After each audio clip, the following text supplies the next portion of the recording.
அரபு தேசத்திலே ஹிம்ஸ் என்று சொல்லப்படக்கூடிய ஒரு மாகாணம். அந்த மாகாணத்திற்கு கவர்னராக சயீத் இப்னு ஆமிர் ரலியல்லாஹு தஆலா அன்ஹு அவங்கள உமரே ஃபாரூக் ரலியல்லாஹு தஆலா அன்ஹு அவங்க வந்து ஜனாதிபதியா இருக்கிறாங்க. அவங்க என்ன செய்றாங்கன்னு சொன்னா சயீத் இப்னு ஆமிர் ரலியல்லாஹு அவங்கள அந்த ஹிம்ஸ் மாகாணத்திற்கு கவர்னராக அனுப்பி வைக்கிறாங்க. கவர்னராக இருக்கிறாங்க. இப்போ இந்த நேரத்தில் அங்க இருக்கிற மக்களுடைய பிரதிநிதிகளை செய்றாங்கன்னு சொன்னா ஹலீஃபா உமர் ரலியல்லாஹு தஆலா அவங்களை வந்து சந்திச்சு எங்களுக்கு இருக்கிற கவர்னர் சரியில்லை, எங்களுக்கு இருக்கிற கவர்னர் சரியில்லை என்று சொல்லி குற்றம் சாட்டுகிறார்கள். உடனே ஆள் அனுப்புனாங்க. சயீத் இப்னு ஆமிர் ரலியல்லாஹு தஆலா அவர்கள் அழைத்து வரப்பட்டார்கள். சபையிலே அமர்த்தப்பட்டிருக்கிறார்கள். அந்த பகுதியினுடைய பிரதிநிதியாக வந்திருக்கக்கூடிய மக்கள் பல குற்றச்சாட்டுகளை வைக்கிறார்கள். ஒவ்வொரு குற்றச்சாட்டுக்குமான பதிலை சயீத் இப்னு ஆமிர் ரலியல்லாஹு தஆலா சொல்லிக்கிட்டே வந்தாங்க. கடைசியா ஒரு குற்றச்சாட்டு வச்சாங்க. நிறைய விஷயங்கள் இருக்கு, சுருக்கமா நேரத்தில் அருமை கருதி ஒன்றை மட்டும் நான் சொல்றேன். கடைசியா ஒரு குற்றச்சாட்டு அந்த கவர்னரின் மீது வைத்தார்கள். என்ன குற்றம்னு சொன்னா அடிக்கடி மயங்கி விழுந்து விடுகிறார். அடிக்கடி இந்த கவர்னர் மயக்க நிலைக்கு போகி விடுகிறார், மயங்கி கீழே விழுந்து விடுகிறார்.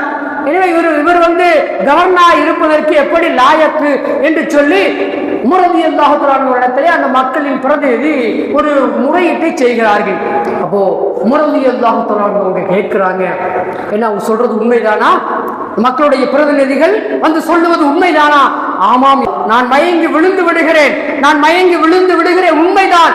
காரணம் என்ன என்று கேட்கிறார்கள். உடல்நிலை பாதிப்பா? உங்களுடைய உடல்நிலையில் ஏதேனும் பாதிப்பா கேட்கிற பொழுது நான் ஆரோக்கியமாக இருக்கிறேன், நான் ஆரோக்கியமாக இருக்கிறேன், பிறகு ஏன் நீங்கள் மயங்கி விழுகிறீர்கள்?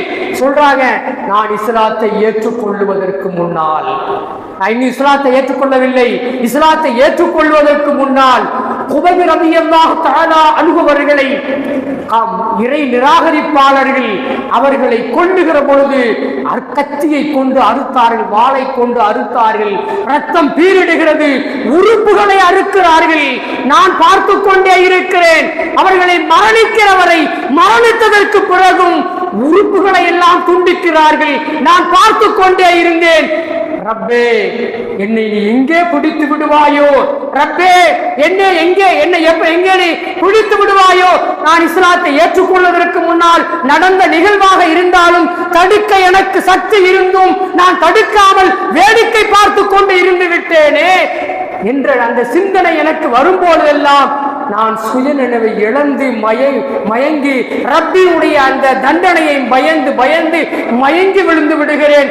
கலீஃபா அவர்களே, நான் என்ன செய்வது என்று சொல்லுகிறார்கள். நமக்கு என்ன பாடம் இதிலே? அன்பிற்கினியவர்களே, ஒரு மரணம், அங்கே ஒரு மரணம் நிகழ்ந்திருக்கிறது.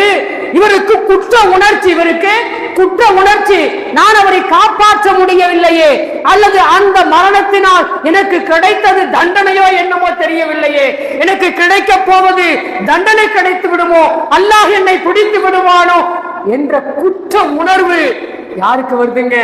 சஹாபாக்களுக்கு வந்தது. என்னைக்காவது ஒரு நாள் ஒரு மரணத்தை பார்த்து எனக்கு குற்ற உணர்வு வந்திருக்கிறதா என்று நம்முடைய நெஞ்சை நாம் தொட்டு பார்க்க வேண்டிய நிலையிலே நாம் இருக்கிறோம் அன்பிற்கினியவர்களே. ஆக சஹாபாக்களுடைய அந்த நிலை நம்முடைய மனதில் என்ன செய்யணும்னு சொன்னா ஒவ்வொரு மரணத்தினுடைய நேரத்திலேயும் நம்முடைய உள்ளத்திலே வர